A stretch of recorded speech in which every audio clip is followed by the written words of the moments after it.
Баршаңызға қайырлы күн, арнама қош келдіңіздер.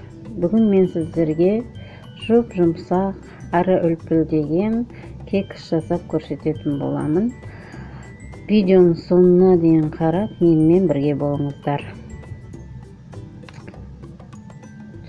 4 жұмыртқамызды миксермен араластырып аламыз. Үстіне 3 бөлікке бөліп қантымызды салып, әппақ болып көпіргенше араластырып аламыз.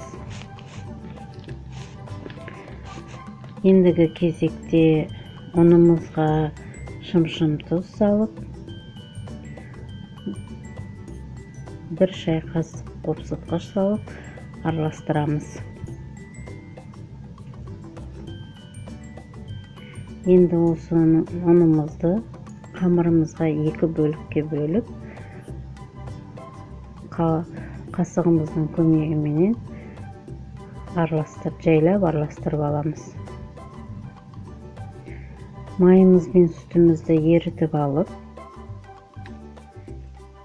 үстіне 2 қасықтай қамыр салып, жеке араластырып аламыз.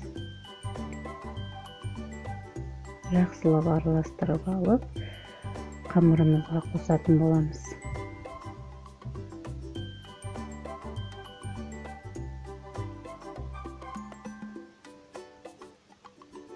Енді қалыбымызға құйып аламыз. Менде осындай 12 бөлік шықты. Енді осыны 180 градусқа пісіп тұрған пешімізге 30 минутке пісіріп аламыз. Піскен кексімізді осындай таяқшаның көмегіменен тексеріп аламыз. Піскен-піспеген қалыптан оп-оңай шығатын кекс піседі. Міне осындай жұмсақ кекс пісіп шығатын болады. Видеоның соңына дейін менімен бірге болғандарыңызға рахмет. Видео ұнаса лайк басып, арнама жазылып қойыңыздар.